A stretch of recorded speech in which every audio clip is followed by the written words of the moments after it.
बिस्मिल्लाहिर्रहमानिर्रहीम, अस्सलाम वालेकुम। आज 8 जनवरी बरोज़ जुम्मतुल मुबारक हम बात करेंगे शाहिद खाकान अब्बासी की मुमकिन गिरफ्तारी, कैसे लंदन यात्रा उनको महंगी पड़ गई और साथ ही साथ नैब के एक बड़े जाल में कैसे फंसे हैं। इसकी डिटेल को डिस्कस करूंगा आपके सामने। और हम बात करेंगे बिलावल भुट्टो जरदारी की, जो कि जमहूरियत का राग अलापते हैं, लेकिन अपनी पार्टी में उन्होंने जमहूरियत की धज्जियां कैसे उड़ाई हैं। अगर आपने हमारे चैनल को सब्सक्राइब नहीं किया तो चैनल को सब्सक्राइब कर लें, और अगर आपके कोई सवालात होते हैं तो आप एंड पे कमेंट सेक्शन में सवालात भी पूछ सकते हैं। अब हम आ जाते हैं शाहिद खाकान अब्बासी की जानिब। मैं आपको बता दूं, पाकिस्तान में सियासत का खेल इतना बेरहम है कि इसके लिए सोसाइटी की और मुआशरे की मिसाल देना यकीनन मुश्किल है। लेकिन आपको मालूम होना चाहिए कि जब मोबाइल का दौर नहीं था, जब टेलीफोनिक राब्ते कम थे, उस वक्त गांव में पैगाम रसानी के लिए कुछ लोग इस्तेमाल होते थे। जब कोई बड़ा वाकया, फौतगी या शादी ब्याह या इस तरह के वाकयात होते थे, यकीनन कुछ लोगों को पैगाम रसानी के लिए इस्तेमाल किया जाता था। और आज भी वो सर्विसेज कुछ पार्टीज में मौजूद हैं और वो लोग कुछ निभा रहे हैं, चाहे वो पीपल्स पार्टी हो, नून लीग हो या बाकी जमातें हों। तो नून लीग में ये सर्विस शाहिद खाकान अब्बासी बड़ी बेहतरी से जो है वो उन्होंने अंजाम दी है, उसकी डिटेल भी आपके सामने रखूंगा।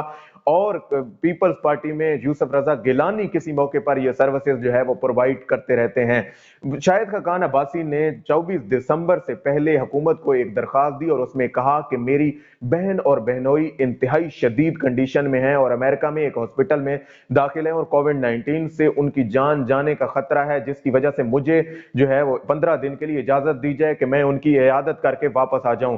हुकूमत ने वही किया और हमसानी हमदर्दी के तहत ईसीएल में से 15 दिन के लिए नाम निकाला गया शाहिद खाकान अब्बासी का, और शाहिद खाकान अब्बासी यहां से अमेरिका के लिए चलते बने। शाहिद खाकान अब्बासी जब वहां पे पहुंचे, उन्होंने इयादत की और उसके बाद ये बात खुली कि वो शहबाज शरीफ का साथ एक पैगाम भी लेकर गए हैं। वो पैगाम भी आपको बता देता हूं क्या था। और वो वहां से गुज़िश्ता रात लंदन पहुंचे और उन्होंने नवाज शरीफ से मुमकिन तौर पर मुलाकात की है। और उसमें जो डिस्कशन हुई है वो यही है कि शहबाज शरीफ ने बताया कि यहाँ पे नैब की जानिब से और हुकूमत की जानिब से इंतहाई हालात टफ हैं, और जो यहाँ पे सिचुएशन क्रिएट हो चुकी है मुल्क में, और किसी हवाले से शहबाज शरीफ ने यकीनन ये पैगाम भी भिजवाया होगा कि उनकी, शहबाज शरीफ की बेटी राबिया इमरान और अली इमरान यूसुफ, जिनको कल ही नैब के एहतसाब अदालत की जानिब से वारंट गिरफ्तारी, नाकाबिले जमानत वारंट गिरफ्तारी जारी हो चुके हैं, उसके बाद जो सामना करना पड़ रहा है, अब नवाज शरीफ के लिए किसी तौर पर इस मुल्क में फिजिबल हालात नहीं रहे।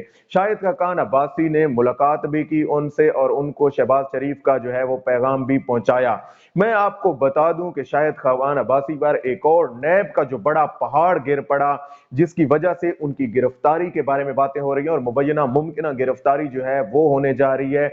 उसमें जो है वो एलएनजी का केस एक तो उन पे चल रहा था, लेकिन कल एक फ्रेश जो रेफरेंस दायर हुआ उसमें अदनान गिलानी को सीईओ लगाया गया। जब ये वजीर आजम नवाज शरीफ की जानिब से बनाया गया शाहिद खाकान अब्बासी को, तो शाहिद खाकान अब्बासी ने अपने इख्तियारात का इस्तेमाल करते हुए, पेट्रोलियम के वजीर थे अदनान गिलानी, उनको जो है वो एलएनजी का चीफ एग्जीक्यूटिव ऑफिसर लगाया गया। और अदनान गिलानी से नैब ने जब इंक्वायरी की, जब नैब ने पूछा, तो अदनान गिलानी ने कुछ ऐसे मामलात किए एलएनजी में जो गैर कानूनी भर्तियां की गई, उसका रेफरेंस अब शाहिद खाकान अब्बासी पर बन चुका है। और शाहिद खाकान अब्बासी इस हवाले से इंतहाई मुश्किल का शिकार होने जा रहे हैं। और चहमगोइयां ये भी शुरू हो रही हैं कि शाहिद खाकान अब्बासी भी क्या लंदन में नवाज शरीफ के पास ही बैठ जाएंगे, या 12 जनवरी को जब उनका नाम ईसीएल से निकलने की मुद्दत पूरी हो रही है, और इस हवाले से 12 जनवरी को और 10 जनवरी को अदालत ने भी उनको बुला रखा है। तो देखते हैं अब वो किस हद तक जो है वो वापस आते हैं और अपने इन केसेस का सामना करते हैं, और इस रेफरेंस से कैसे जान छुड़ा पाते हैं या नहीं छुड़ा पाते, इसकी डिटेल भी हम आपके साथ शेयर करते रहेंगे। अब हम आ जाते हैं बिलावल भुट्टो जरदारी पर। बिलावल भुट्टो जरदारी जो कि अपने आप को जमहूरियत का चैंपियन समझते हैं, और उनके वालिद आसिफ अली जरदारी भी अपने आप को जमहूरियत का, जब भी बात होती है ये जमहूरियत का राग अलापना शुरू कर देते हैं और कुछ ऐसे मुल्क सलामती इदारों के और फौज को टारगेट करना शुरू कर देते हैं और कहते हैं कि हम जो है वो जमहूरियत के सबसे बड़े अलमबरदार हैं। मेरे नाना जुल्फकार अली भुट्टो बड़े जमहूरियत के अलमबरदार थे। लेकिन उसके बाद बिलावल भुट्टो जरदारी की अपनी पार्टी में जब इंट्रा पार्टी इलेक्शन होता है तो किसी को कानो कान खबर भी नहीं होती, और इसके सारे ओहदेदार बिला मुकाबला मुंतखब हो जाते हैं। और बिलावल भुट्टो जरदारी अगले 4 साल के लिए बिला मुकाबला जो है वो सदर चेयरमैन मुंतखब हो जाते हैं। आप अंदाजा लगा लें इनकी पार्टी में वो वर्कर्स भी मौजूद हैं जिन्होंने बेनजीर के साथ जो है वक्त गुजारा, उन्होंने स्ट्रगल की, उन्होंने वर्किंग की, उन्होंने पार्टी में जो है वो अपनी जानें कुर्बान की, उन्होंने जो है वर्कर के तौर पर काम किया, पार्टी को मुनज़्ज़म करने की कोशिश की। और जब पार्टी मुश्किल वक्त में थी, जब बेनजीर भुट्टो वहां पे थी, उन्होंने कुर्बानियां दी। इत्तेजाज एहसन हो, फरतुल्लाह बाबर हो, बाकी लोग हों, मैं किस किस का नाम लूं कि पीपल्स पार्टी के वो नजरियाती वर्कर्स जो हैं उनको इग्नोर करके जो है वो एक सिर्फ मौरूसियत की बिना पर, किस चीज की बुनियाद पर कि वो बेनजीर का बेटा है, वो जो है आसिफ अली जरदारी का बेटा है, इस बुनियाद पर बिलावल भुट्टो जरदारी को अगले 4 साल के लिए बिला मुकाबला जो है वो चेयरमैन मुंतखब किया जाता है। और कोई भी उनकी पार्टी में से ये पूछने वाला ही नहीं है, और जो इनके पीछे चलने वाले लोग हैं वो भी इसका सवाल नहीं उठाते कि आपने किसी को मुंतखब भी मुकाबले का मौका ही नहीं दिया, कोई चीज किसी ने दरखास्त ही जमा नहीं कराई हो।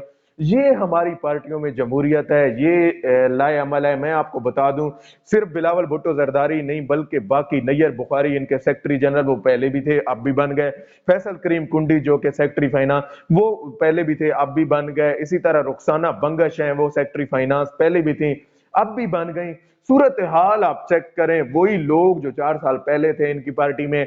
इंट्रा पार्टी इलेक्शन का ड्रामा रचाने की क्या जरूरत थी? आप सिंपली नोटिस जारी करते, आप नोटिफिकेशन अपनी पार्टी का निकालते और कहते, ऊपर से आप जमहूरियत का राग भी अलापते हैं और आपकी फाइनेंस सेक्रेटरी जो है वो ये कहती हैं कि हमने इलेक्शन एक्ट 2017 के तहत जो है वो पार्टी के इलेक्शन कराए हैं और उसके तहत हम मुंतखब हुए हैं। भाई आप लोगों का ये जमहूरियत भी आपकी अपने तक है और सारा कुछ अपने तक है, जाती मफादात तक है। और आपकी पार्टी में जो सिचुएशंस हैं वो ऐसे हालात हैं कि आप जमहूरियत का नाम तो लेते हैं लेकिन आपकी पार्टी के अंदर जमहूरियत नाम की चीज नहीं है, और आपको जो है वो इन हालात का आप सामना करना, अब आपका झूठ नहीं छुप सकता। मैं आपको बता दूं कि आपके जो पोल हैं वो यकीनन कौम के सामने खुलेंगे और ऐसे हालात बनने जा रहे हैं कि अब आए दिन ये जो सहाफी, आपके लिफाफा सहाफी जो आपकी चीजें छुपाते थे, जो लोग सामने नहीं लेके आते थे, अब यकीनन वो बातें सामने खुल के सामने आएंगी।